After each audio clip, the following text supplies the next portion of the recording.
एक ठंडी सर्द शाम थी। चारों तरफ घना अंधेरा फैल चुका था। गांव में ऐसा ही होता है, रात के 7 बजते ही ज्यादातर लोग खाना खाकर सोने चले जाते हैं। गांव के बिल्कुल बीचों बीच संतोष काका का घर था। घर के अंदर मनोज चिंतित हालत में बैठा हुआ था। उसकी उम्र लगभग 26 साल हो चुकी थी, लेकिन वह अब भी बेरोजगार था। कुछ देर बाद संतोष काका घर पहुंचे और गुस्से में सीधे मनोज के पास आ गए। निकल जा मेरे घर से। मैं तुझे यहाँ एक पल भी और नहीं देखना चाहता। आवाज सुनकर मनोज की माँ घर से बाहर निकल आई। दिन भर घर पर पड़ा रहता है, न कोई कमाई न कोई काम धंधा। अरे, आप इतना गुस्सा क्यों हो रहे हैं? तुम चुप करो गीता, तुम्हारी वजह से ही ये बिगड़ गया है। खाते खाते भैंस जैसा हो गया है। ये सब सुनकर मनोज का गुस्सा फूट पड़ा। वह बिना कुछ कहे घर से बाहर निकल गया। उसकी मां ने उसे रोकने की कोशिश की, लेकिन मनोज नहीं रुका। तब रात के 9 बज चुके थे। बाहर कड़ाके की ठंड पड़ रही थी। मनोज चलते चलते गांव से बहुत दूर निकल आया। दुखी होकर वह अपने आप से बुदबुदाने लगा। मैं कोशिश तो कर रहा हूं नौकरी पाने की, लेकिन इस जमाने में क्या नौकरी मिलना इतना आसान है? पापा कुछ नहीं समझते। शायद मैं उनके लिए सिर्फ एक बोझ हूं।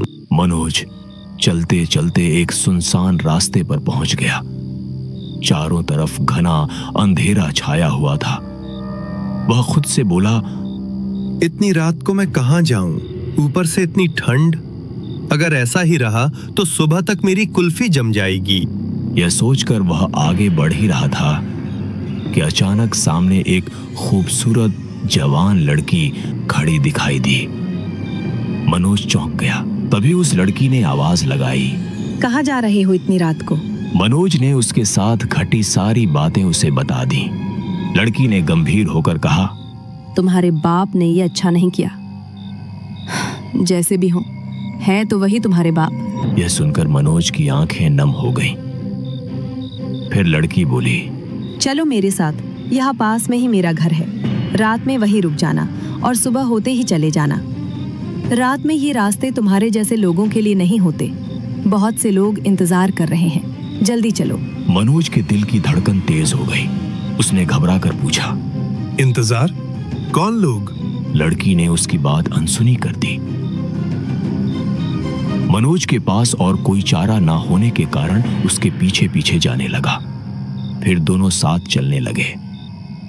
कुछ देर बाद वे एक हवेली के सामने पहुंचे।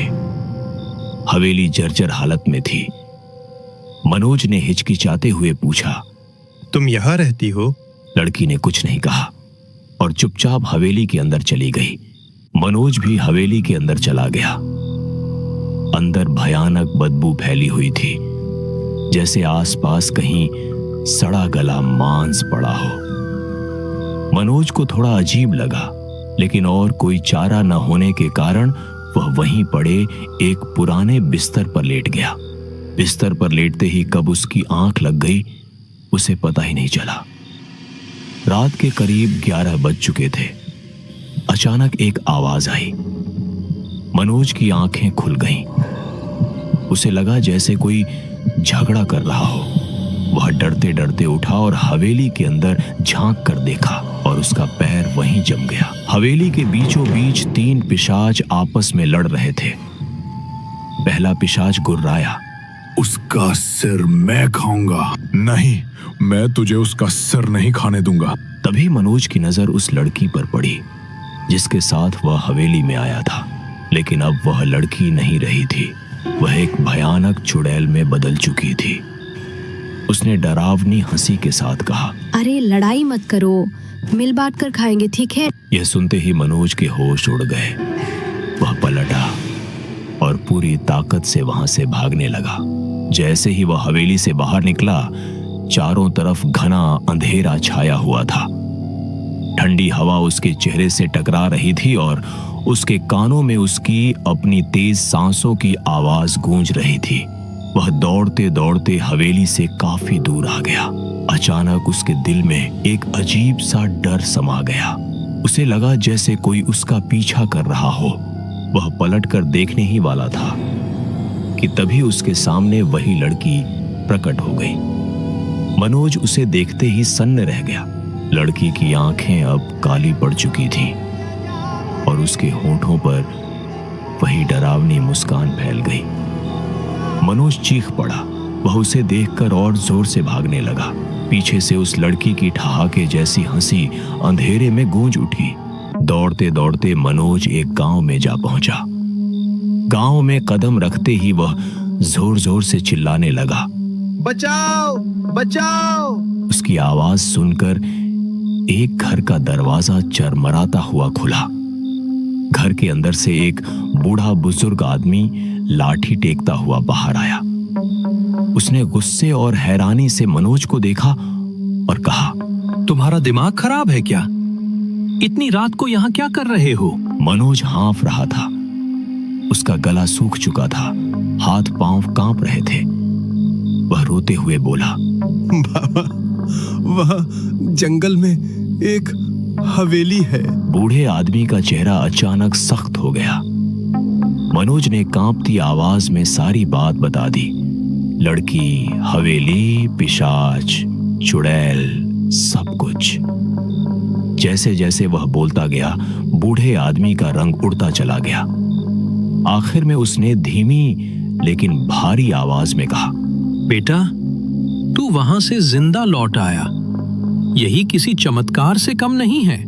बाबा, वो लोग क्या थे? बूढ़ा आदमी चारों तरफ देखकर फुसफुसाया, शैतानी साएं जो बरसों से उस हवेली में रहते हैं। चलो घर के अंदर चलो, सब बताता हूँ। जैसे ही दोनों घर के अंदर गए और कुछ देर बातें कर रहे थे, तभी बाहर से किसी ने जोर जोर से दरवाजा खटखटाया।